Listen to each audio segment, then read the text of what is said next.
नमः सिद्धेभ्यः।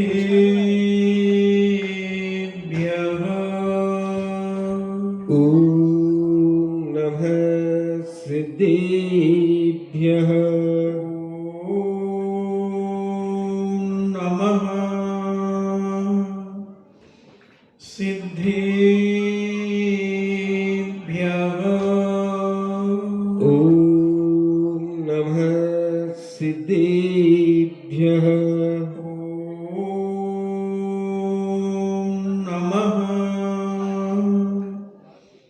सिद्धेभ्यः। ॐ नमः सिद्धेभ्यः। नमो अरिहन्ताणम्।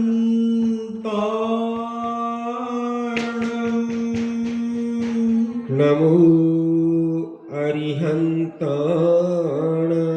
नमो सिद्धाणम्। नमो सिद्धाणाम्। नमो आयर्याणम्। नमो आयर्याणाम्। नमो उवज्झायाणम्।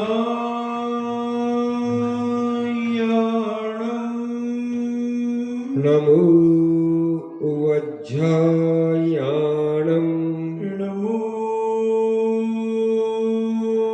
लोये सव्वेसाभूणम्।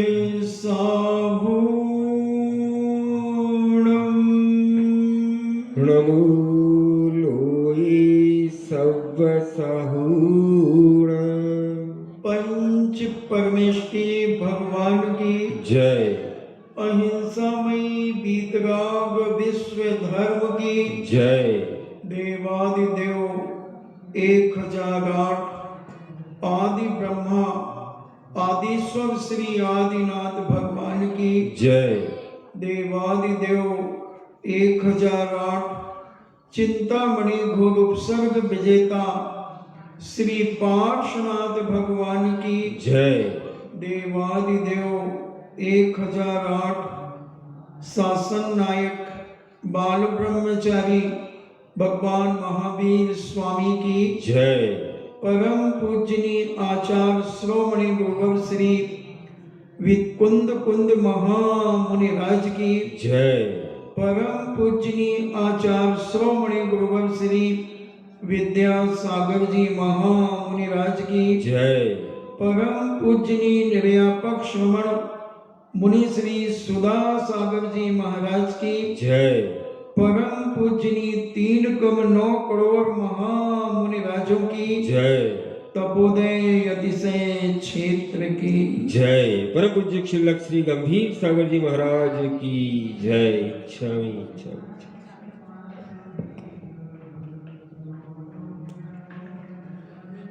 चर्चा चल रही है समय की। अगर हमने समय को पहचान लिया और समय को अपने जीवन में सदुपयोग कर लिया, कल 1.25 घंटे हमने आपसे इस विषय में चर्चा की,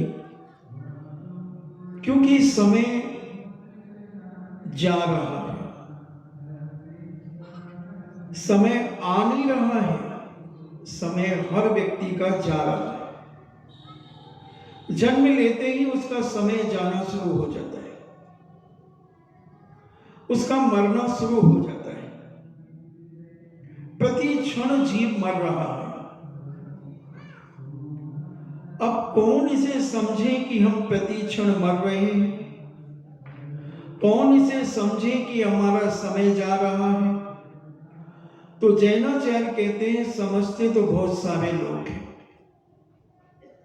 मगर उसका उपयोग नहीं कर पाते। दूसरों को जब समझाने की बात आती है तो हम बहुत अच्छे ढंग से समझा देते हैं। उनका समय आ गया था, वो चले गए, अब तुम अपना समय संभालो, तुम अपने आप को संभालो। पता नहीं हम किस किस तरीके से समझा करके उसे शांत कर देते हैं।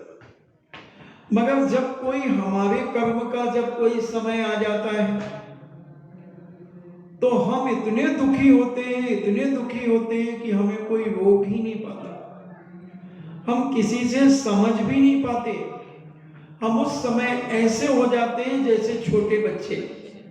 छोटे बच्चे कभी कभी किसी से संभलते नहीं हैं, वो नहीं संभलते, वो इधर उधर भागा दौड़ी करने में ही उन्हें आनंद आता है। ऐसे ही संसारी प्राणी कितना भी समय आ जाए और चला जाए, उनके पुण्य के उदय में ही उन्हें आनंद आता रहता है, पाप की उन्हें चिंता ही नहीं होती। असाधा कर्म की वो चिंता ही नहीं करते कि मेरे भी कोई असाधा कर्म का उदय आएगा, नहीं सोचते। और ऐसे करते करते समय चला जाता है, निकल जाता है। और समय निकल जाने के बाद जब पाप का कर्म उदय आता है, पुण्य का समय तो निकल गया, जब पाप का समय लेकर के पाप आता है तब हम बहुत दुखी होते हैं। हम बहुत दुखी होकर के रोना पीटना, शोक करना, ताप करना, तापा क्रंदन करना, परिवेदन, हम ऐसे रोते हैं कि दूसरों को भी रुला देते हैं, ऐसे रोकर के हम दिखा देते हैं। अगर कोई सम्यक दृष्टि धर्मात्मा व्रती व्यक्ति होता है तो वो उसे समझाने का प्रयास करता है कि देखो भैया, तुमने पुण्य का उदय तो पाप खर्च में निकाल दिया। अगर उस पुण्य के उदय में तुम पुण्य की क्रियाएं और करते, पुण्यानुबंधी पुण्य को तुम और बढ़ाते, तो आज ये कर्म का उदय काटने में तुम्हें बहुत सहूलियत हो जाती, बहुत सहूलियत हो जाती। अगर कोई व्यक्ति अपनी संपूर्ण प्रतिदिन की कमाई को प्रतिदिन ही खर्च करता चला जाए तो वक्त मौके पर वह परेशान हो जाता है, क्योंकि उसने जोड़ करके कुछ रखा ही नहीं। वो जितना कमाया उतना उड़ाता गया, उड़ाता गया, तो वो दुखी जीवन जीता है। और ऐसे व्यक्तियों की कोई सहायता करने भी नहीं आता। आदमी कहता क्या करूं इसकी सहायता। जब अच्छा पैसा कमाता था तब इससे कहते थे भैया थोड़ा बचाया कर, वक्त मौके पर काम आएगा। अरे मेरे को क्या फर्क पड़ता है, मैं तो बहुत अच्छे दिन चल रहे हैं। उसने कुछ नहीं बचाया। अब उसकी बाजार में इतनी रेपुटेशन भी नहीं है कि कोई उसे सहयोग दे सके। वो कहते ये तो खाओ उड़ाऊ है, ये तो सब उड़ा देता है, इसे कितना भी दे दो ये सब खत्म कर देगा, कोई हेल्प नहीं करता। ऐसे ही मोक्ष मार्ग में, धर्म के क्षेत्रों में जब हमारे अच्छे दिन होते हैं, पुण्य का उदय होता है, तब हम धर्म की चिंता नहीं करते। अभिषेक पूजन अरे कर लेंगे, क्या है मम्मी, तो रोज रोज ऐसे ठंड में कौन निकलता घर से, फालतू में अभिषेक की बात करती हो, तुम्हें पता नहीं इतनी ठंड पड़ रही, देखो जरा क्या अभिषेक करने जाएंगे। और कोई अचानक काम आ जाए तो हम तो सुबह उठ करके पता नहीं 4 बजे कहां चले जाएंगे। तो जब तुम परेशान होते हो तो धर्म भी यही उत्तर देता है जैसे तुमने धर्म करने के लिए उत्तर दिया था।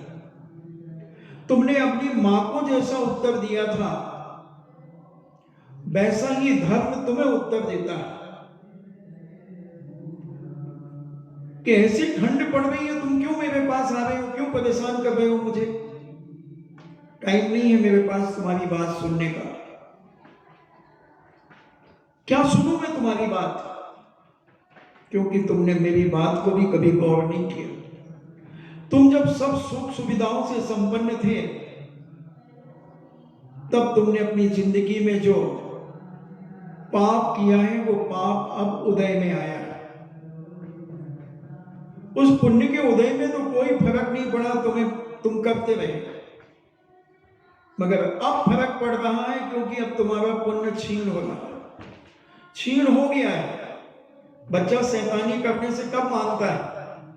जब वो गिर पड़ता है, जब उसे चोट लग जाती है, जब वो रोने लगता है, फिर उसकी माँ कहती देख गिर गया ना, अब चुपचाप बैठ, तो थोड़ी देर चुपचाप बैठ जाता है और फिर उसके बाद वो दर्द ठीक होते ही फिर उचक कूद करना चालू कर देता है। ऐसा ही संसारी प्राणी ऐसा ही करता है, पुण्य के उदय में भागता है, इधर उधर दौड़ता है और पाप के उदय में रोता है, चीखता है, चिल्लाता है।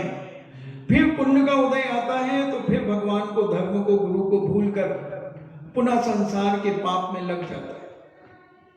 ऐसे व्यक्ति इन सुख दुख में अपनी जिंदगी को बिता करके नष्ट कर देता है और अगला जन्म दुखमय इनका जीवन होता है। तो हमारे जैनाचार्य कहते हैं कि समय की पहचान करो, समय को जानकर के अपने जीवन को चलाने का प्रयास करो और जितना अच्छे से अच्छा अपने जीवन में कर सको उतना करने का प्रयास करो। और ऐसा जीवन जीने वाला व्यक्ति अपने कर्मों को काटता हुआ परंपरा से मोक्ष को प्राप्त हो जाता है, उच्च पदों को प्राप्त होता है और पुण्य को बढ़ाता चला जाता है।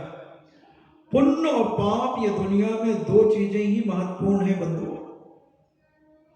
आज तुम जितने सुखी दिख रहे हो, सब प्रकार की सुविधाओं से तुम संपन्न हो, उसका एक ही कारण मानना कि तुम्हारी थाली में, तुम्हारे पल्ले में, तुम्हारे हाथ में, तुम्हारी मुट्ठी में पुण्य है। और जब तुम अपने आप को दुखी महसूस करो, जब तुम अपनी आवश्यकताओं को पूरा ना कर सको और तुम्हारे मन में एक फीलिंग आ जाए, एक दुख हो जाए, तो समझ लेना तुम्हारी मुट्ठी में पाप बढ़ गया है, तुम्हारी थाली में पाप परोस दिया गया है, तुम्हारे पल्ले में पाप आ गया है। अब तुम दुखी ही रहोगे। फिर कभी बीच में पुण्य का पलड़ा भारी होगा, थोड़े सुखी हो जाओगे, फिर दुखी हो जाओगे। और जो विवेकशील आदमी है वो पुण्य के उदय में पुण्य को और बढ़ाता है। जैसे एक व्यापारी अपनी दुकान के माल को देखता है और कहता अब किस चीज का सीजन आएगा, उस प्रकार से दुकान में माल भर करके और अपने व्यापार को आगे बढ़ाता है और सीजन में कमाई करके आउट सीजन में धर्म ध्यान करता हुआ सीजन में भी धर्म ध्यान करता है और माल बढ़ाता है, इनकम करता है। ऐसे ही पुण्य की इनकम भी करता है। पुण्य बढ़ाते चले जाओ, दुख सहन करने की ताकत तुम्हारे पास बढ़ती चली जाएगी। छोटा बच्चा गिर जाता है, रोने लगता है, चीखने लगता है, और बड़ा व्यक्ति गिर जाता है तो दर्द तो होता है मगर चीखता और रोता नहीं। थोड़ा सा पैर मलता है, पकड़ता है, थोड़ा लंगड़ा के चलता है, दर्द है, हाँ आप थोड़ा गिर गए थे, मगर दर्द तो उसे भी और छोटे को भी दर्द है। छोटे का पुण्य भी कम है, इसलिए छोटा रो रहा है, चीख रहा है। और बड़े हो गए, तुम पुण्य ज्यादा है, तुम चीख नहीं रहे मगर दर्द तो है। वो पुण्य तुम्हें दर्द सहन करने की ताकत देता है। इसलिए अपने जीवन में इस पुण्य को बढ़ाने का प्रयास करो। अपन प्रद्युम्न कुमार के बारे में चर्चा कर रहे हैं कि प्रद्युम्न कुमार के पिता श्री कृष्ण अपने बंधु वर्ग के साथ में राजसभा में बैठे हुए हैं। उस समय देश और राज्य संबंधी वार्तालाप चल रहा है। अपनी विलक्षण प्रज्ञा से वे समस्त वित्त मंडलों को आनंद प्रदान कर रहे हैं कृष्ण जी। इसी समय आकाश मार्ग से एक तेज पुंज जाता हुआ दिखता है। सभा में उपस्थित व्यक्ति आश्चर्यचकित हो गए। यह तेज पुंज सूर्य के समान अग्निमय, सूर्य का गमन टेढ़ा होता है एवं अग्नि की ज्वाला ऊपर की ओर, पर यह निम्न क्यों हो रहा है, ये नीचे की तरफ क्यों आ रहा है? इसलिए दर्शकों के मन में एक बड़ा आश्चर्य उत्पन्न हुआ। आकाश मार्ग में एक तेज पुंज नीचे की ओर आ रहा है। उन्होंने कहा अगर कोई अग्नि होती तो उसकी लौ तो ऊपर जाती, अगर सूर्य है तो वो तो तिरछा चलता है, ये नीचे की ओर आ रहा है। सारे लोगों को बड़ा आश्चर्य उत्पन्न हुआ जब वह तेज पुंज नीचे उतरा। जब देखा कि ये एक मनुष्यों की आकृति का, मनुष्यों सी आकृति का प्रतीत हुआ। निकट आने पर जानकारी में आया कि ये तो मनुष्य ही हैं। अरे ये तो नारद मुनि हैं। इनके शीश पर जटा थी। ये बिल्कुल क्षुल्लक के भेष में होते हैं नारद। इनके पास पीछी नहीं होती है। स्फटिक मणि का एक कमंडल होता है। कोपीन धारण किए होते हैं और एक चद्दर होता है। हाथ में एक कुश आसन, इन्हें कुश का आसन होता है। और स्वभावतः ये झगड़ा कराने में बड़े माहिर होते हैं। इनका काम होता है कि जहां लोग शांति से बैठे होंगे, सुख शांति का अनुभव कर रहे होंगे, वहां ये कलह पैदा करा देंगे, लड़ाई करा देंगे। ऐसे वर्तमान में अभी भी लोग मिलते हैं बहुत सारे।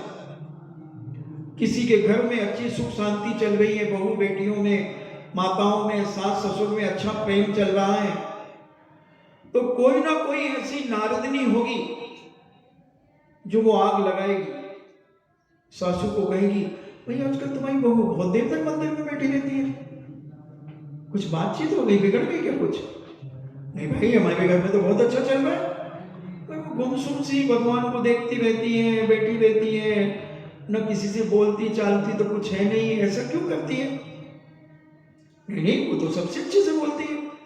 पूरे घर में उसको सब बड़ा प्यार देते हैं, वो भी सबको बड़ा मान सम्मान देती है, सबसे जी करके बोलती है और हर काम में आगे रहती है। कोई भी काम धाम हो घर के, सब में आगे रहती है। चाहे चौका लगे तो, घर में ब्याह शादी हो तो, ऐसा कोई भी काम नहीं है जो वो पीछे रहती है, वो तो सब में अक्सर रहती है। नहीं, मैंने कहा कुछ हो गई होगा भाई, देखो भाई बर्तन, जहाँ 4 बर्तन होते हैं वहां तो खटपट होती है भाई, मैंने तो ऐसे पूछ लिया, पूरा नहीं मानना भाई, देखो हम तो अपने ही हैं सब।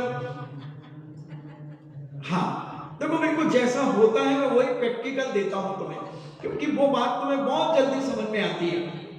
अगर हम शास्त्रों के बड़े बड़े उदाहरण देंगे तो तुम तो हमारी शक्ल देखते रहोगी और तुम अपने आप में कुछ नहीं। और मैं जो तुम्हारे उदाहरण देता हूं, तुम्हें गुदगुदी आए बिना रह नहीं सकती। कई लोगों के मन में तो यार महाराज को कैसे मालूम होता है ये सब चीजें, इतनी छोटी उम्र में इन्होंने घर त्याग कर दिया, सब कुछ कर दिया, और फिर इनको ऐसी बातें हमारे घर की मंदिरों में जो चर्चाएं होती हैं वो ऐसी बताते हैं जैसे इनने अपने सगे कानों से सुनी हो, सगी आंखों से देखी हो। ऐसे लोग मुझसे आके पूछते हैं कि महाराज जी आपको कैसे मालूम? तो मैं कहता हूं हर चेहरा खुली किताब है, किताबों में ढूंढते क्या हो? तुम्हारे चेहरे से सब कुछ पता लगता है। और वो नारद का काम करने में वो बहुत होशियार होती है वो महिला, और 2-4 दिन में फिर सासू को छेड़ देगी, कभी बहू को छेड़ेगी। क्यों तू अकेली क्यों बैठी मंदिर में, क्या कर रही है? कुछ नहीं माँ जी, मैं तो भगवान का गुणानुवाद करती हूँ, स्वाध्याय करती हूँ, माला करती हूँ। तो घंटों घंटों बैठी रहती है, सासू से लड़ाई समझो। अब देखना भी सासू को आग लगाई थी तो सासू तो अपने पास वो रखा रहते ना, वो आग बुझाने के क्या बोलते हैं, अग्निशामक दल के, वो उनके पाइप ऐसे गैस होते ना, तो वो सासू तो गैस रखी थी, जैसे ही आग लगी उसने फट से उसको गैस को चालू कर दिया, वो आग बुझ गई, उसका लाइटर फेल हो गया। अब उसने विचार किया कि बहू को आग लगाओ, तो वो बहू को आग लगाने का प्रयास करती है, बहू को छेड़ती है और बहू को खोदती है, जिसे अपन कहते तुम्हारी भाषा में, घर के वातावरण को जानना चाहती है बहू से। बहू बहुत समझदार थी, बहू स्वाध्यायशील थी, धर्मात्मा थी, तो उसने कहा कि नहीं अम्मा जी ऐसी कोई बात नहीं, हमारे घर में बहुत प्रेम चलता है, आप ये फालतू की बातें मुझसे मत करो, आप हमारे घर को बिगाड़ने का प्रयास मत करना, आप हमें भड़का रहे हो, ध्यान रखना अच्छी बात नहीं है ये। उसने जो जवाब दिया उधर तो वो कुछ नहीं बोली, और दूसरे दिन अपनी डुकरिया सहेलियों के साथ बैठी थी तो कहती है अरे भाई बाबू की बहू तो बड़ी तेज है भाई, वो तो ऐसे चपड़ चपड़ चपड़ चपड़ जवाब दे रही थी मेरे को। अब बताओ यार हमारी उम्र वो की उम्र देखो छोरी की, बस समझेगा ही अपने आप का, मैं तो गुस्सा आया कि एक दे दो झापड़ मां को समझा रही है, देखो तो जरा कहीं समझेगा अपने आप को। और बड़ी गर्म हो रही वो अपनी सहेलियों के साथ में, इतने में उस बहू की सासू भी आ गई, भाई कहीं जोर जोर से कहीं बोल रही तो, अरे भाई दिमाग खराब कर देती है आजकल की बहुएं, तो पता नहीं अपने आप को क्या समझती, क्या हो गया किसने क्या किया। अब रहने दो, फालतू बातें नहीं करो, मुझे फालतू बात करने की आदत नहीं है, मैं सब चीजों से दूर रहती हूँ, दर्द फन से मुझे ऐसा सब अच्छा नहीं लगता। अब शांत हो गई, अब उसके मुंह पे नहीं बोल पा रही है कुछ, तो नारद को भी ऐसी कलह प्रिय, उनके जीवन में कलह करने में उन्हें बड़ा आनंद आता था। जिसके घर में भी शांति हुई अब उन्होंने कोई ना कोई ऐसा उपद्रव किया कि उनके घर में झगड़ा आली होने लगा। बड़ा कलह प्रिय था नारद, मगर जिन धर्म के ऊपर बड़ी आस्था रहती है, अखंड ब्रह्मचर्य का पालन करता है, कोई भी राजा महाराजा उसे अपने वनवास में रोकने की ताकत नहीं रखता। कैसी भी दशा में स्त्री बैठी हो, उनकी रानियां बैठी हो, नारद वहां चला जाएगा, कोई रोक टोक नहीं होता, ऐसा अखंड ब्रह्मचारी होता है। उसके मन में कभी अब्रह्म करने का, मैथुन करने का भाव नहीं आता,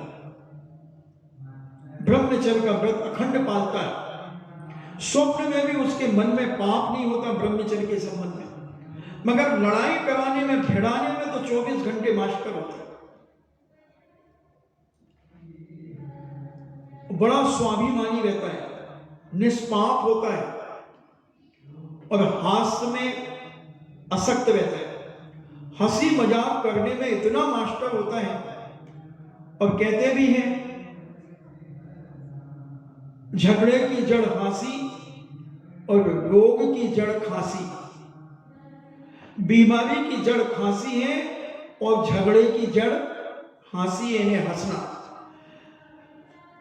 ज्यादा हंसने में भी कई दंड फंद खड़े हो जाते हैं, और जिनेंद्र भगवान की वंदना आदि करने में वो निरत सदा मस्त रहता था। नारद का अवलोकन कर श्री कृष्ण ने सभा के समस्त, जब नारद ने प्रवेश किया तो सारे सभासद खड़े हो गए, सम्मान था उसका ऐसा, और सबने हाथ जोड़ करके, जैसे आप कोई आता है तो आप खड़े हो जाते हो, जय जिनेंद्र करते हैं, ऐसे ही उन्हें हाथ जोड़ करके प्रणाम किया। और उन्होंने नारद को उच्च स्थान दिया, सिंहासन पर विराजमान कराया और उनकी प्रसन्नता का कारण पूछा। उनके आने जाने के कष्ट पूछे, वार्तालाप किया। और एक अतिथि का जो अपन सम्मान करते हैं वो सम्मान नारद का किया गया। नारद, आप बड़े विशुद्ध हैं, यह हमारा सौभाग्य है कि आपका शुभागमन हमारे यहाँ हुआ, हमारा घर पवित्र हुआ, हमारा राज्य पवित्र हुआ। भाग्यहीन व्यक्ति को स्वप्न में भी कहाँ ऐसा सौभाग्य मिलता है। अपनी प्रशंसा सुनने में बड़ा आनंद मानता था नारद का। अपनी प्रशंसा, अगर किसी ने प्रशंसा नहीं की, बस उसके घर में उसने आग लगाने का प्रयास किया। ये उसका जन्म सिद्ध अधिकार था। और श्री कृष्ण ने बड़े भावों के साथ उनका आदर सम्मान करते हुए कहा कि हमारा तो सौभाग्य है, ऐसा सौभाग्य कहाँ लोगों को स्वप्न में भी कहाँ प्राप्त होता है। आपके आगमन से मेरा घर आज पवित्र हो गया।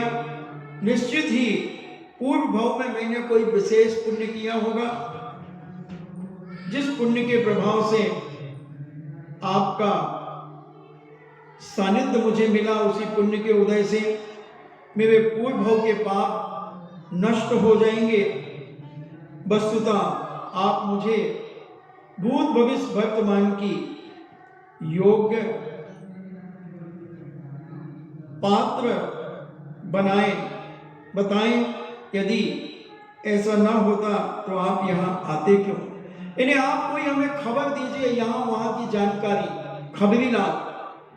उनको सारे भारत की खबर रहती थी, कहाँ क्या और भारत क्या, पूरे 2.5 द्वीप की खबर, क्योंकि विद्याएं थी इनके पास। ये आकाश मार्ग से चलते थे, तो उन्हें सब जगह की खबरें रहती थी। तो कृष्ण जी ने यही पूछा कि आप तो योग्य पात्र हैं, बताइए कहाँ क्या हो रहा है, कैसा आपके आना, यहाँ कैसे आपका आना हुआ। वैसे तो आप कभी आते नहीं, संभव नहीं था, मगर मैं धन्य हूँ जिन्हें आप जैसे महान भावों के दर्शन एवं स्वगृह में आपका आगमन बड़े सौभाग्य से प्राप्त हुआ है। महाराज श्री कृष्ण ने जब नारद की प्रशंसा करते हुए अपने सौभाग्य की सराहना की और नारद की आज्ञा पाकर कृष्ण जी अपने सिंहासन पर बैठ गए। नारद ने कहा कि हे राजन, आप ध्यान से सुने, मैं आपसे मिलने के लिए आया हूं। यदि आप जैसे सत्पुरुषों के दर्शन से मैं वंचित रहूं तो मेरा जीवन की आवश्यकता ही क्या है। आप त्रिखंडापति हैं, आप नारायण हैं, आप 3 खंड के मालिक हैं। अगर आपसे मैं नहीं मिलता तो मेरा फिर जीवन ही क्या है, मेरा जीना और नहीं जीना कोई मतलब नहीं रखता। जिनेंद्र भगवान का दर्शन, बलदेव, नारायण, पुरुषोत्तम, ये सभी आराध्य होते हैं, ये सम्माननीय होते हैं। जिनेंद्र भगवान की तो भक्ति, पूजन आदि करना, ये तो हमारे साक्षात आराध्य देव ही है। और आप नारायण पद पे विभूषित हैं तो आप भी सम्मान के योग्य हैं। और बलदेव भी महापुरुष हैं, वो भी हमारे सम्मान के योग्य हैं। इनके दर्शन के बिना हमारा जन्म निष्फल हो जाता। इसलिए मेरे मन में भाव आया कि क्यों ना मैं आपके दर्शन करते हुए चलूं। इस प्रकार वार्तालाप होने के बाद नारद ने देश देशांतरों के संवाद सुनाए। इन्हें देश विदेश की घटनाएं, दुर्घटनाएं, अच्छी बुरी बातें उसने सुनाई। और अनेक तीर्थों की वंदना करके वो आया था। अनेक तीर्थों से प्राप्त आशीष उन्हें दी। मैं वहां की तीर्थ वंदना करके आया, वहां का आपको भी आशीर्वाद, वहां का आशीर्वाद आदि आदि उसने खूब जी भर के दिए। सौभाग्य से नारद तथा श्री कृष्ण जी संवाद के समय में ही उसी बीच में नैमी कुमार का भी आगमन हो गया। जब नारद और श्री कृष्ण वार्तालाप कर रहे थे उस समय नैमी कुमार वहां आगे, जो भावी जिनेश्वर थे, भविष्य में तीर्थंकर बनकर के मोक्ष जाने वाले थे, ऐसे नैमी कुमार को देखकर सारी सभा सम्मान में खड़ी हो गई। स्वयं नारद ने उन्हें योग्य स्थान, उचित सिंहासन दिया, उत्तम सिंहासन दिया। नारद भी खड़ा हो गया और नारद ने उनको नमस्कार आदि करके उन्हें सिंहासन पर बड़े भक्ति पूर्वक उन्हें बिठाकर उनका गुणानुवाद किया। हे जिनेश्वर, आप विजयी हो। हे पापनाशक, आपकी सदा जय होती रहे। आप जन्म जरा मरण के दुखों से मुक्त करने वाले हैं। आप जिनागम के प्रकाशक हैं, भव्य कमलों को प्रफुल्लित करने वाले सूर्य हैं, अंधकार के विनाशक चंद्र हैं, देवों द्वारा पूजित हैं। हे त्रिभुवनपति, आपको मेरा नमस्कार। हे कल्याणकर्ता, गणधर आदि के नाथ, आपको नमस्कार। आप कामरूपी गज के लिए सिंह के समान हैं। आप मोह रूपी सर्प के लिए गरुण हैं। हे जरा मरण विनाशक, आपको मेरा बारंबार नमस्कार। अगर तुम्हें कोई स्तुतियां नहीं आती हैं भगवान के दर्शन करते समय, तो जो तुम्हारे मन में आए भगवान के गुणानुवाद कर सकते हो। देखो, हम ये बता रहे ना तरीका कि इस प्रकार से भी स्तुतियां हो सकती हैं। इससे भी महान साथी से पुण्य का बंध होता है।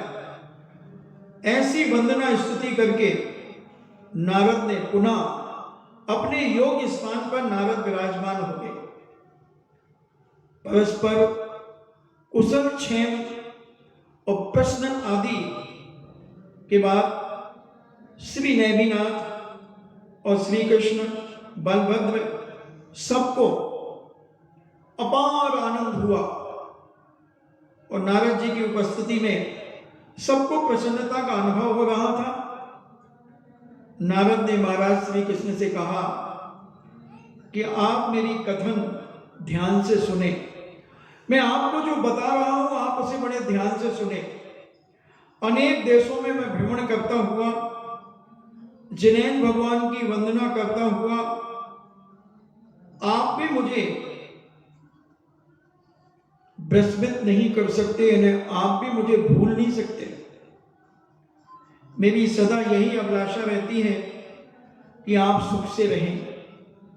मुझे आपके सुख से सुख तथा दुख से दुख अनुभव होता है। ये अनुकंपा कहलाती है। आज ही क्लास में आया था कि दूसरों की पीड़ा से अगर तुम्हें वैसी ही पीड़ा उत्पन्न हो जाए किसी के दुख देख करके, तो ये जैनाचार्य से अनुकंपा कहते हैं। ऐसा कहां होता है? दूसरों के दुख देख करके क्या हम उतने ही दुखी हो जाते हैं जितना अगला दुखी है? हम एक नजर एक्टिंग तो करते हैं उसे देखकर, और दूसरे मिनट में हम अपनी गप्पों में फिर मिल जाते हैं। ये अनुकंपा नहीं है, ये दया नहीं है, ये कृपा नहीं है, ये छल छलावा है, ये दिखावा है। और नारद ने जब ये कृष्ण जी से कहा कि तुम्हारे सुख में मैं सुखी होता हूं और तुम्हारे दुख में मैं दुखी होता हूं, मैं आपको कभी भूल नहीं सकता,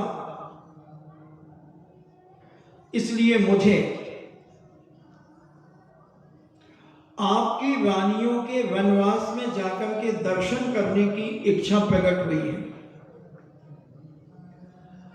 अब देखना नारद को, श्री कृष्ण की जो रानियां हैं उनके वनवास में जाना चाहता। वनवास वो कहलाता जहां रानियां रहती हैं, और वहां जाने की आप हमें अनुमति दीजिए।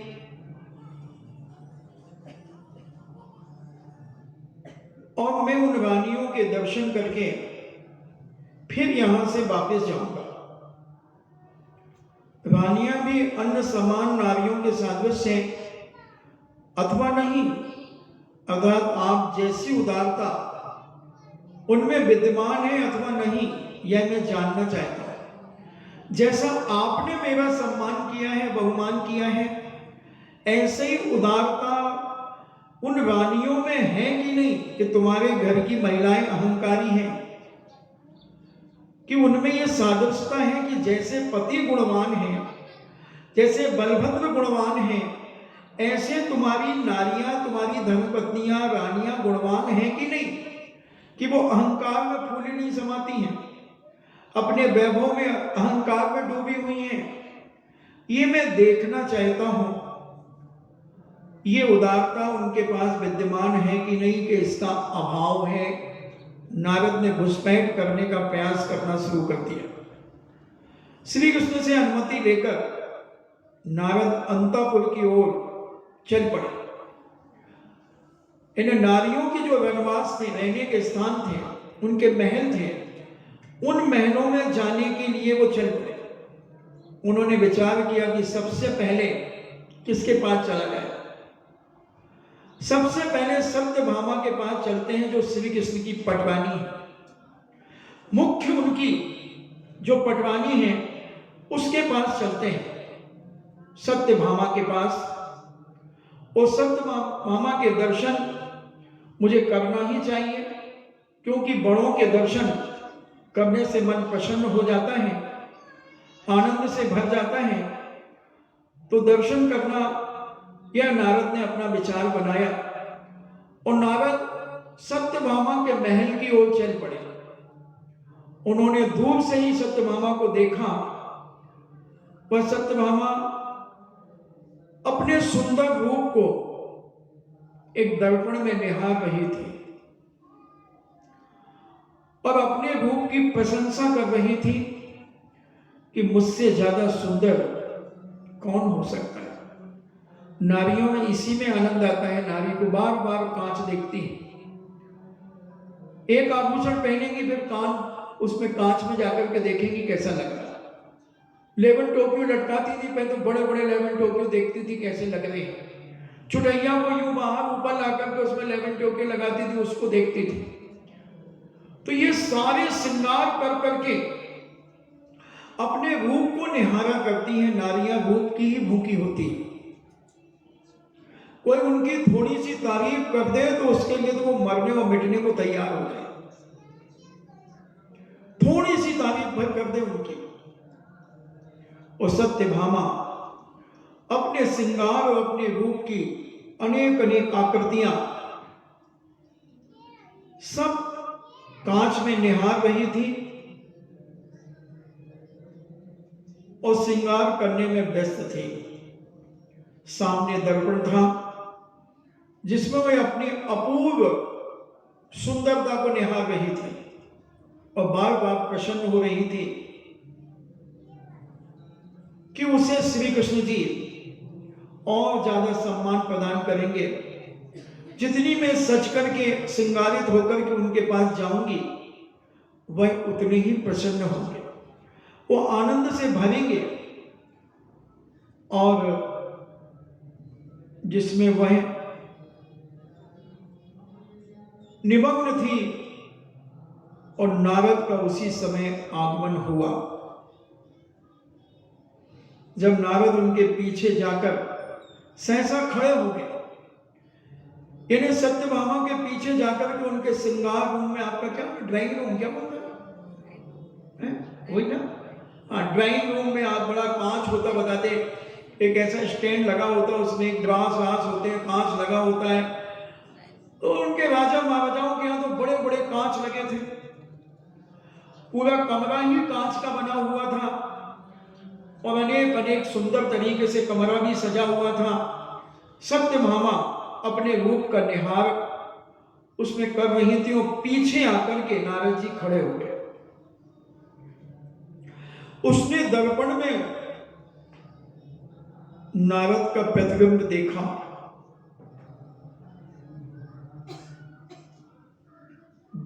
लेपित देह, इन्हें नारद ने अपने शरीर में भस्म लपेट ली थी और शीश पर जो जड़ा जूट थे उनका भयंकर रूप बना लिया था। और उसने देखा कि भस्म लगी हुई है और जूटा अनेक प्रकार से विकृत रूप देखकर सत्यभामा भयंकर भयभीत हो गई, डर गई। और उस सत्यभामा ने तिरस्कार की दृष्टि से उस आकृति को देखा। वो नहीं समझ पाई कि ये नारद है। जैसे आप बाजार में जा रही हो और कोई मन चला बड़ा बेढंगा रूप से आपको देखे तो आप उसका किस प्रकार से तिरस्कार करेंगे, उसे देख करके घृणा से भर जाएंगे और मन में विचार आएगा कितना दुष्ट निकृष्ट है ये, शर्म नहीं आती इसे।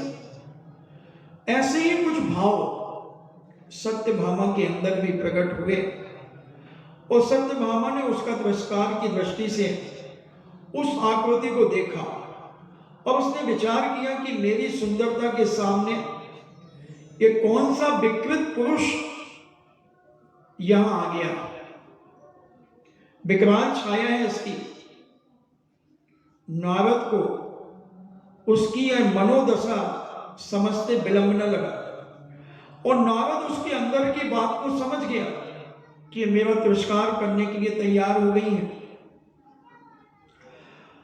वो ताड़ गए कि सत्यभामा उसका तिरस्कार करती है। उसकी मुखाकृति क्रोध से तमतमा उठी और नारद को इतनी जोरों से क्रोध आया, गुस्सा आया। उन्होंने विचार किया जिसका आदर चारों तरफ सारा संसार करता है और उसे सत्यभामा तिरस्कार कर रही है, उसका मैं देख लूंगा। अहंकारी व्यक्ति अपना अपमान सहन नहीं कर पाता। वो हमेशा यही चाहता है कि सारे लोग मुझे सम्मान दें, सारे लोग मुझे आदर सम्मान दें, मगर इन अहंकारियों का ज्यादा दिन अहंकार नहीं चलता। जब तक इनका थोड़ा सा पुण्य रहता है, जब तक ये अहंकार में डूबे रहते हैं। रावण का अहंकार नहीं चला, कंस का अहंकार नहीं चला, और भी अहंकारों के नाम ढेर सारे पड़े हैं। इर्द गिर्द अहंकारी घूमते रहते हैं, उनकी शकल, उनकी चाल ढाल से सब पता चल जाता है कि ये आदमी कितना अहंकारी है। बस जानने वाला चाहिए। जिसे तुम फेस रीडिंग कहते हो, फेस रीडिंग करने वाला सब कुछ पकड़ लेता है कि आदमी कितनी, इसकी क्या मनोदशा है, ये आदमी कितना अहंकारी, कितना अभिमानी है, सब पता लग जाता है। और जो नहीं समझ पाता वो उनकी मीठी मीठी बातों में आकर उन्हें बड़ा सम्मान देने लगता है। और जब उसकी पोल पट्टी खुलती है, अरे यार मैं तो धोखे में रहा, वो कहता मैं तो धोखे में रहा, इतना तो विवेक होना चाहिए ना तुझे। अरे मैंने सोचा अब साधुओं के साथ भी कोई ऐसा छल करेगा क्या। साधुओं के पास ही लोग ज्यादा छल करने आते हैं, अनेक अनेक नए नए मुखौड़े लगा करके आते हैं।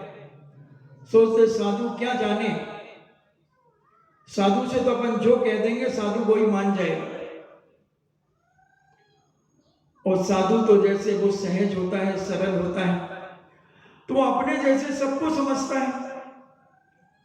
मगर मैं तो कहता हूं कि साधु को सरल की जगह सरल रहना चाहिए और टेढ़े की जगह टेढ़े रहना चाहिए। जैसी देवी वैसी पूजा, पूजा 3 प्रकार की, छोटी बड़ी मझोल। मैं तो वैसी पूजा करता हूं जैसी देवी आ जाती है। देवी को उनको मत समझना, क्षेत्रपाल पद्मावती को नहीं समझना।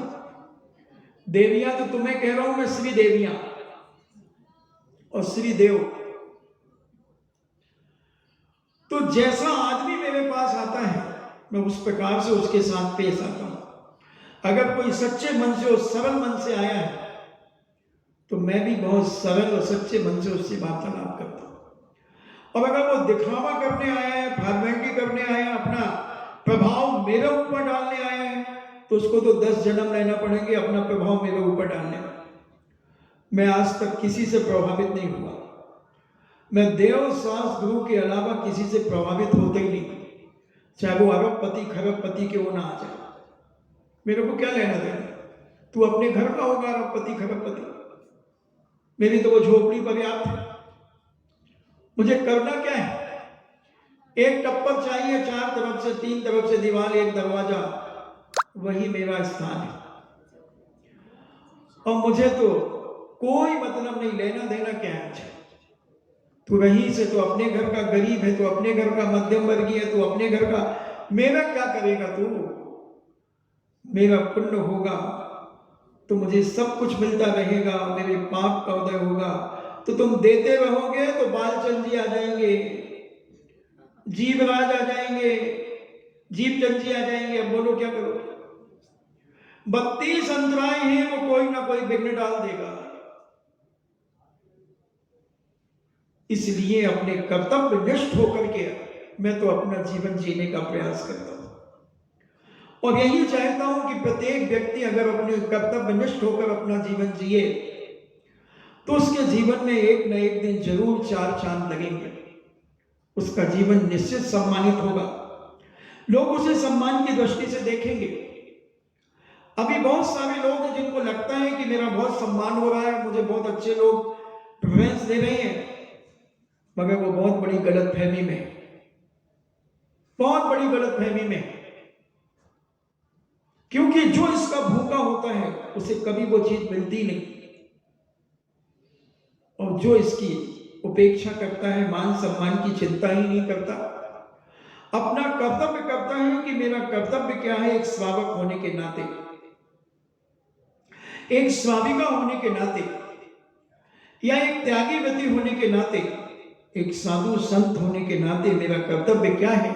हर व्यक्ति अगर अपने कर्तव्य पर दृढ़ रहे तो वो जिंदगी में कभी अपमान का अनुभव नहीं कर सकता। कभी उसकी कोई ख्वाहिश ही नहीं रहेगी कि मुझे ये मिले, मुझे ये मिले, मुझे ये मिले, कभी नहीं। वो तो अपने आप में इतना मस्त रहता है कि उसे समय ही नहीं मिलता इतना सोचने का, इतना करने का। तो ऐसे व्यक्ति जो होते हैं वो कहीं ना कहीं अपमानित होते रहते हैं, और जो अभिमान की चिंता नहीं करते, स्वाभिमान को बचा करके रखते हैं, वो व्यक्ति कभी अपमानित नहीं होते। हर व्यक्ति उनके स्वाभिमान की गरिमा रखता है। और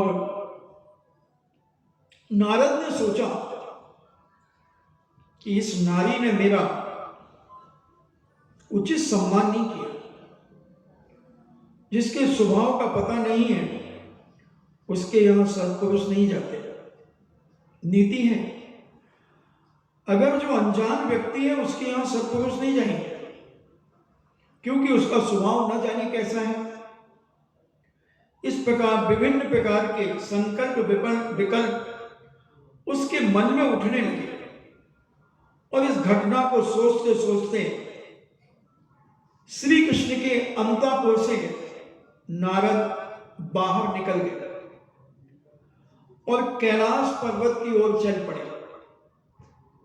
नारद कैलाश पर्वत पर बैठकर चिंतन करने लगे कि मैं अपने आप को शांत कैसे करूं। उस सत्यभामा ने मेरा मन अशांत कर दिया है, मुझे दुखी कर दिया है। मेरे हृदय में बार बार बड़ा कष्ट हो रहा है। मैं तो भक्ति का भूखा हूं, मैं तो मान सम्मान का भूखा हूं, मैं तो आदर और बहुमान का भूखा हूं, और जो मेरा आदर नहीं करता मैं उसे भी अपमानित करता हूं।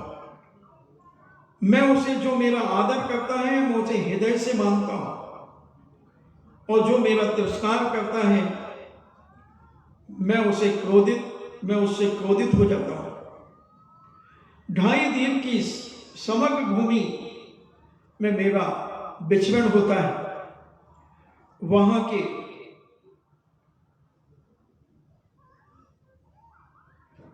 रहवासी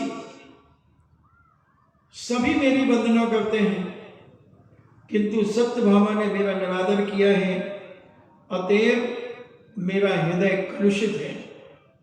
मैं बहुत दुखी हूं, मुझे बड़ी वेदना है कि मेरा तिरस्कार सत्यभामा ने किया है।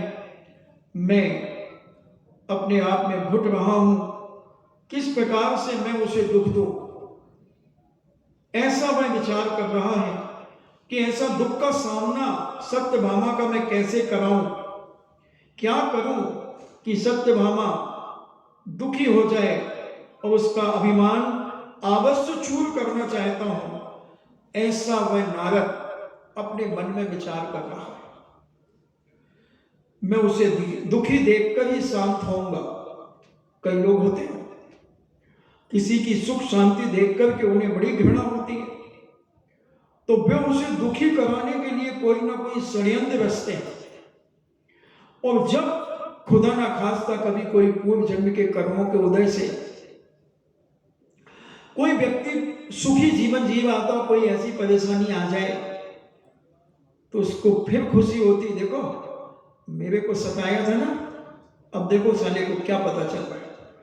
उसकी अशांति में दुष्ट आत्माओं को शांति मिलती है।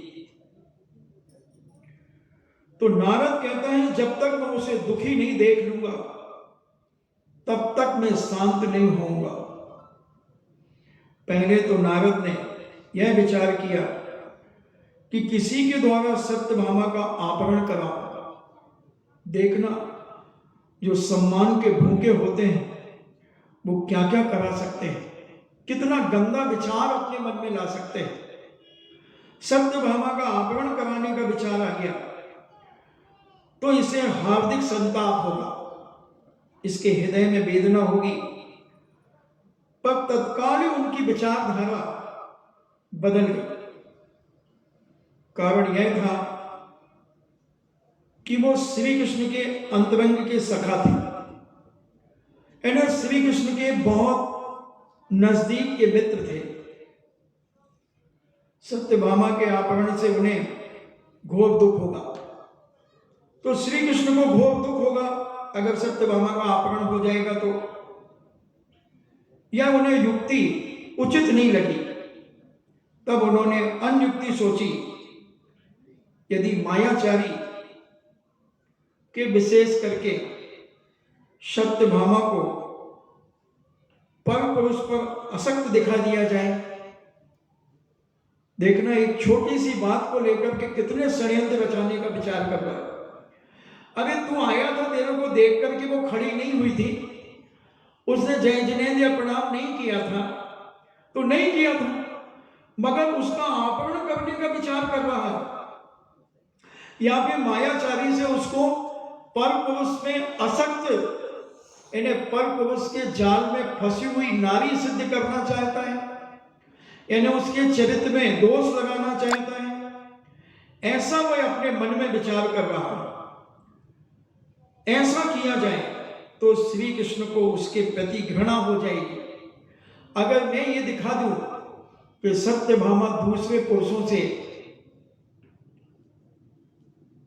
तो श्री कृष्ण सत्यभामा से घृणा कर लेंगे, क्योंकि प्राण प्रिया होते हुए भी पर पुरुष में जो स्त्री असक्त हो जाती है उसका सदाचारी पुरुष त्याग कर देता है। यह उक्ति ठीक है। फिर नारद ने विचार स्थिर न रह सका, फिर बदल दिया। अभिमानी व्यक्ति का विचार स्थिर नहीं होता, कभी कुछ कह देता है, कभी कुछ कह देता है, कभी कुछ करने के लिए तैयार हो जाता है, फिर आधा करके फिर छोड़ देता है, फिर दूसरा काम करने लगता है, उसमें सफल नहीं होता, फिर उसको बीच में छोड़ देता है, अनेक अनेक हरकतें करता है। ऐसा फिर नारद ने अपना विचार जो स्थिर न रह सका, उसने विचार किया कि सत्यभामा गुणवती है, कुलवती स्त्री है। सत्यभामा गुणवान है और उच्च कुल की स्त्री है और श्री कृष्ण की प्राण वल्लभा है, पटवानी पद से विभूषित है उसके सील एवं उसकी पवित्रता के लिए श्री कृष्ण को धोखा देना बहुत बड़ी बेवकूफी है, क्योंकि श्री कृष्ण जी उसके चरित्र को जानते हैं, उसके सील को जानते हैं, उसकी पवित्रता को जानते हैं, उसके गुणों को जानते हैं, उसके कुल को जानते हैं। इसलिए यह धोखा देना तो श्री कृष्ण को विश्वास नहीं होगा। यदि सत्यभामा के प्रति उनका विश्वास वैसा ही दृढ़ बना रहे तो मेरे प्रति उसको अश्रद्धा हो जाएगी। अगर श्री कृष्ण का विश्वास सत्यभामा पे बना रहा तो फिर श्री कृष्ण को मेरे प्रति अश्रद्धा हो जाएगी। नारद सोच रहा है वे स्वप्न में भी मेरा विश्वास कभी जीवन में नहीं करेंगे, कारण बुद्धिमान लोग असत्यवादी के ऊपर कभी विश्वास नहीं करते। ये नीति है। जो विवेकशील है, बुद्धिमान है, वो चापलूस लोगों से दूर रहते हैं। वो चापलूसी करने वालों से सदा दूर रहते हैं, क्योंकि उनके ऊपर विश्वास नहीं होता उन्हें। और चापलूसी करने वाला जब देखता है कि यहां हमें तो घासें नहीं मिल रही है और यहां गधे गुलाब जामुन खा के जा रहे हैं, बुद्धिमानों के यहां पर गधे गुलाब जामुन खा लें। देखो नींद आ रही है क्या? बुद्धिमानों के यहां पर गधे तो गुलाब जामुन खा लें और उन्हें घास खाने न मिले, क्योंकि बुद्धिमान उनकी असत्यवादिता पर, उनकी चापलूसी को बहुत अच्छी गहराई से जानता है। नारद की विचारधारा में अनेक अनेक भंवर जाल डूबने और उतराने के लगे हुए थे। इन्हें वो निर्णय नहीं कर पा रहा था कि सत्यभामा को कैसे जलील करूं, कैसे नीचा दिखाऊं। उन्होंने फिर निश्चय किया कि यदि मेरा विश्वास उठ गया कृष्ण से, इन्हें कृष्ण ने मेरा विश्वास करना छोड़ दिया, तो मैं दोनों तरफ से अपशय को प्राप्त हो जाऊंगा, बदनामी होगी मेरी। वहां सत्यभामा को भी पता चल जाएगा कि मेरे लिए इतने षड्यंत्र रचे जा रहे हैं, और कृष्ण भी कहेगा कि तुम मेरी पत्नी के साथ इतने बुरे भाव कर रहे हो। तो ये दोनों ओर से मेरी बेइज्जती ही होगी। वे अन्य युक्ति पर विचार करने में तल्लीन हो गए। कैलाश पर्वत पर देखो, बर्फ के बीच में बैठ करके कितना बुरा सोच रहा है। लोगों का दिमाग तो वहां ठंडा हो जाना चाहिए, दिमाग शून्य हो जाना चाहिए, इतनी शीत पड़ती वहां, मगर वो षड्यंत्र रच रहा है। पापी व्यक्ति जिसके बुरे दिन आते हैं, उसको प्रकृति भी और मौका देती है कि और सोच बेटा बुरा। पापी जितनी जल्दी मरे उतना अच्छा, पृथ्वी का भार तो कम होगा कम से कम।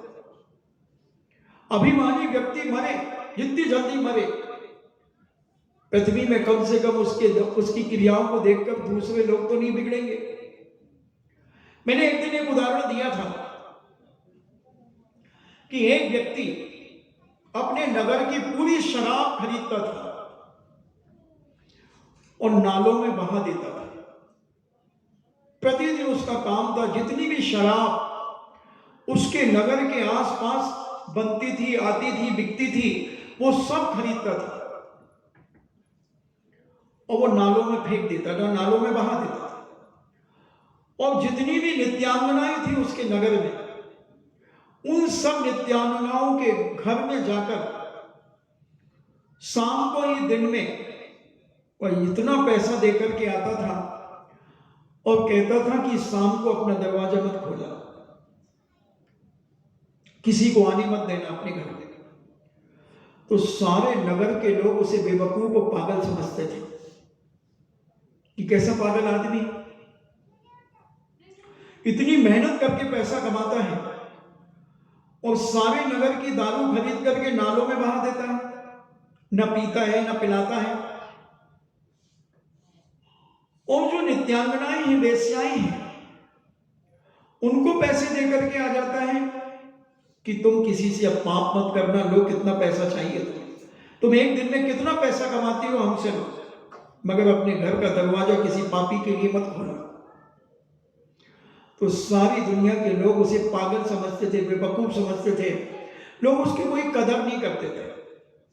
उसकी पत्नी बहुत समझाती थी कि देखो ये सब करने से कुछ नहीं होने वाला, कोई तुम्हारी इज्जत नहीं करेगा। वो कहता था देखना, मेरे इस कारनामों को जब राजा को पता चलेगा तो मेरी अर्थी राजा उठाएगा और शाही सम्मान से मेरी अर्थी जाएगी। उसकी पत्नी कहती थी तुम तो पागल हो गए, तुम्हें किसी प्रकार की घर की चिंता ही नहीं है। पूरे घर में क्या कमी है, दोनों टाइम का भोजन मिल रहा है ना, पहनने ओढ़ने खाने पीने की सब व्यवस्था है ना, फिर तुम्हें क्या करना है? पेट भरना चाहिए, पेटी भरने से तो समस्याएं खड़ी हो जाती हैं। जहां जहां पेटी भरेगी वहां वहां इनकम टैक्स के ऑफिसरों की नजर उनके ऊपर होगी, और जहां जहां पेट भरे जाते हैं वहां हर सज्जन व्यक्ति उन्हें मान सम्मान की दृष्टि से देखेगा। वो बहुत विचारधारा उसकी बड़ी पवित्र थी। वो प्राणी मात्र का कल्याण करने के लिए अपना जीवन न्यौछावर कर चुका था कि इन व्यसन को, जितने व्यसन कम हो दुनिया के अंदर मेरे नगर में, उसके लिए वो अपना जीवन, अपना धन, अपना समय उसमें लगाया करता था। और बरसों उसने ये सारा काम किया। एक दिन वो मर गया और उस नगर का राजा प्रतिदिन भेष बदल करके अपने नगर में भ्रमण करता था, मंत्री को भी साथ में लेकर के जाता था। और जब वो व्यक्ति रोड पर मरा हुआ पड़ा था, राजा ने देखा, आसपास के दुकानदारों से पूछा कि भाई ये व्यक्ति तुम्हारी दुकान के सामने मरा पड़ा है, तुमने इसकी अर्थी का इंतजाम क्यों नहीं किया? कौन है ये? अरे बोले पागल था साहब, कहां इसकी बातों में लगे हुआ, कोई पहचान नहीं आता कि ये राजा है। ये तो पागल था, दिन भर इधर उधर घूमता रहता था, पता नहीं क्या करता था, आदि आदि उसके बारे में खूब बुराइयां करी लोगों ने। फिर भी राजा ने कहा कि नहीं, इंसान तो है आखिर, इसका कोई ना कोई परिवार तो होगा। एक दुकानदार ने बाहर आकर के कहा कि हाँ हाँ मैं जानता हूं इसको, इसका मकान, उसने रास्ता बताया और बोले उधर इसका मकान है, इसकी धर्मपत्नी है, इसके 2 बच्चे हैं। राजा मंत्री से कहता, मंत्री का उठाओ इसको, अपन ले चलते हैं। और उन्होंने एक ठेले में उसको लिटाया, दोनों ने मिलकर के, और लोग हंस रहे हैं कि ये बड़े सज्जन आए। अरे मरा तो नगर पालिका के लोग उठा करके ले जाते, क्या फर्क पड़ता। और वो उनके घर गए, दरवाजा खटखटाया, श्रीमती ने दरवाजा खोला और बोले आपके पति मरण को प्राप्त हो गए। उसने कहा अच्छा।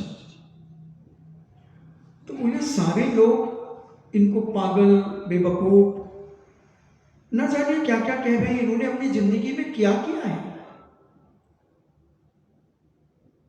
कुछ किया इन्होंने? बोले हाँ, इन्होंने अपने जीवन में लोगों को सुधारने का प्रयास किया है, लोगों को सप्त व्यसन से मुक्त कराने का इन्होंने पूरा प्रयास किया कि कोई शराब ना पिए, कोई वेश्यागामी ना हो, और भी कोई बुरे काम ना करे। उन सब के लिए इन्होंने अपना जीवन अर्पित कर दिया।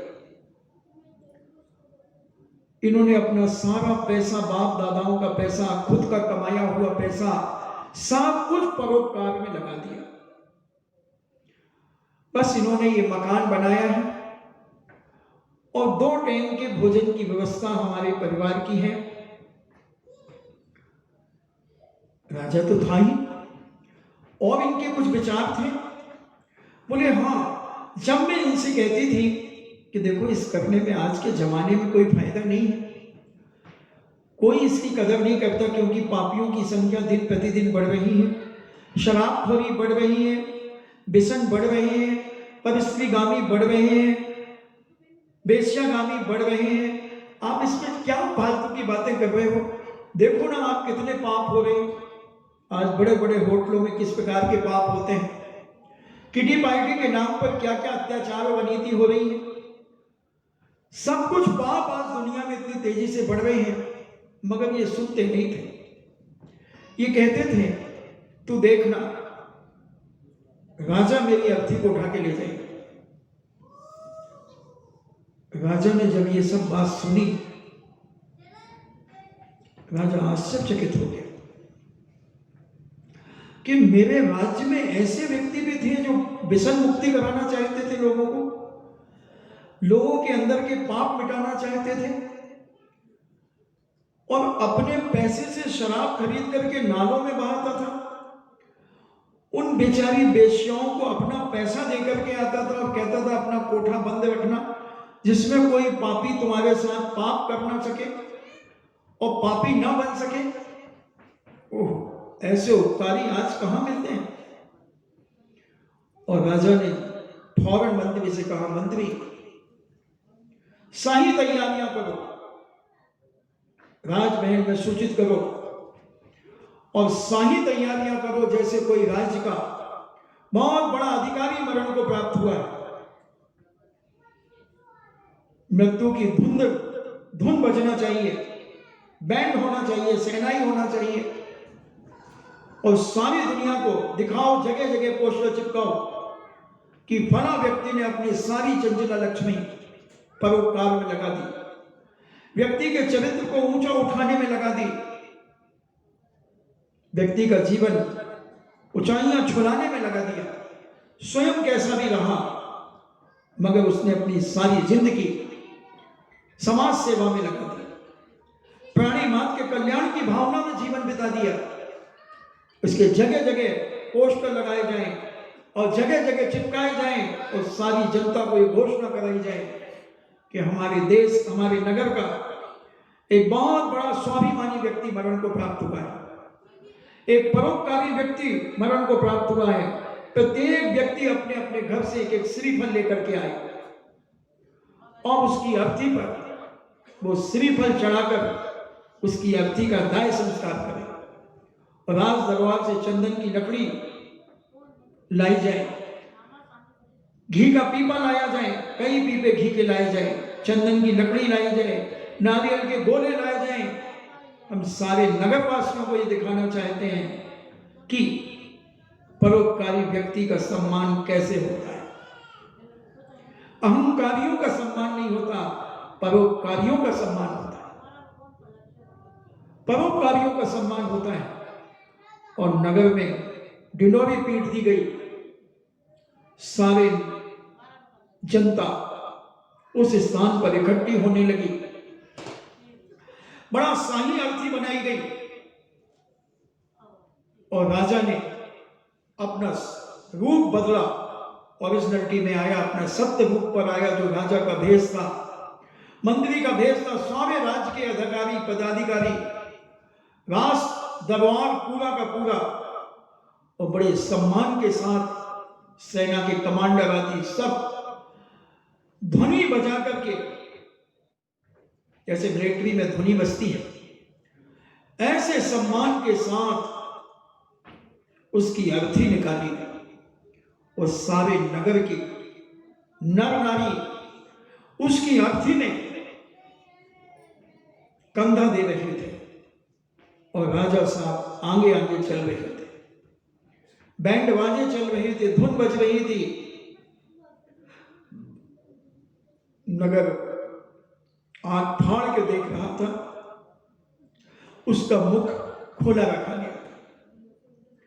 उसकी धर्म पत्नी भी चल रही थी, वो हाथ जोड़े सब जनता का अभिवादन कर रही थी, जनता उसके प्रतिकाल में अभिवादन कर रही थी। बड़ा सुहावना दृश्य था। उसकी पत्नी की आंखों में खुशी के आंसू थे, गम के आंसू नहीं थे। वो कह रही थी कि जो वो चाहते थे वो हुआ। किसी को भी विश्वास नहीं था कि ऐसे व्यक्ति का ऐसा सम्मान सहित इसकी अर्थी निकाली जाएगी। शाही राज दरबार के सारे शाही लोग, पदाधिकारी, राजा महाराजा इकट्ठे होंगे। उसे गर्व था कि भले उन्होंने पेटी नहीं भरी, वो कहते थे मेरे बच्चों में अगर योग्यता होगी तो मैं 10 रुपए भी छोड़ करके चला जाऊंगा तो मेरा बेटा लाखों करोड़ों कमा लेगा। वो एक नीति कहते थे, पूत कपूत तो का धन संचय और पूत सपूत तो क्या धन संचय। अगर पूत सपूत है ना, मेरा बेटा अगर सपूत है, गुणवान है, तो मैं पैसा छोड़ करके क्यों जाऊं? क्या करेगा? क्या वो इतना कायर और मक्कार है कि अपने लिए अपना कमा नहीं पाएगा? जिंदगी में 2 टाइम की रोटियां नहीं जुटा पाएगा? अगर मैं उसके लिए इंतजाम करके जाऊं तो मैं अपने बेटे को निकम्मा मानता हूं। ये उनके विचार थे। और अगर कपूत निकला है मेरा बेटा, निकलेगा, तो मैं लाखों करोड़ों भी छोड़ जाऊं तो कब पाप में खत्म कर देगा, कुछ कहा नहीं जा सकता। उसको अपने पुण्य की परीक्षा करना चाहिए। उनके विचार बड़े सात्विक थे, बड़ी पवित्र विचारधारा के थे। और राज दरबार में के साथ जब उनका शाही अर्थी निकली और सारे लोगों ने एक एक श्रीफल, लाखों आदमी एक एक श्रीफल से उसके दाह संस्कार को कराया गया और इतिहास के पन्ने में उसके जीवन चरित्र को लिखा गया। और राज दरबार से उनके दोनों बेटों के लिए राज दरबार में सम्मानित किया गया, उनकी पत्नी को सम्मानित किया गया और उनके बेटों को पढ़ाने लिखाने की सारी व्यवस्था करने के बाद राजा ने कहा कि पढ़ने के बाद तुम राज दरबार में खजांची का पद संभालोगे। दोनों बेटों से कहा तुम्हें खजांची का पद दिया जाएगा, तुम अच्छी पढ़ाई करो।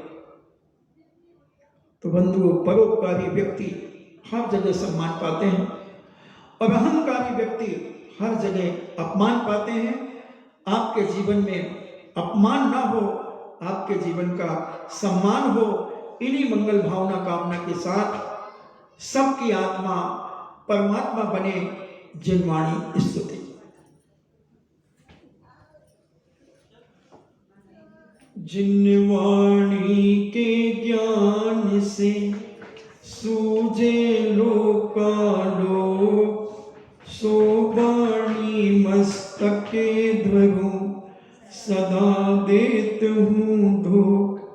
हे जिनवाणी भारती तोह जपो दिन रैन, जो तेरो सरना गहे सो पावे सुख चैन। देव भजो अरिहंत को गुरु सेवा निर्ग्रंथ, दया धर्म पालो सदा यही मोक्ष का पंथ। नौवाब नमोगा।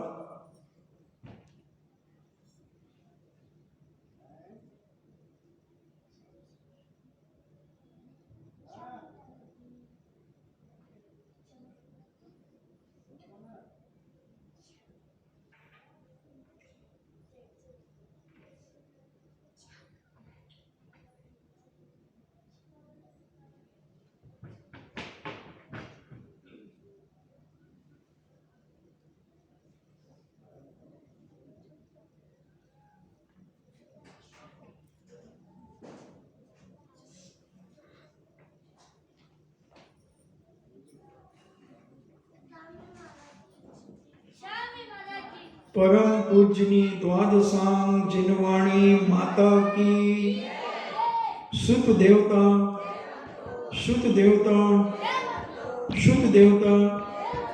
जैनम जेतु शासनम, जैनम जेतु शासनम, जैनम जेतु शासनम।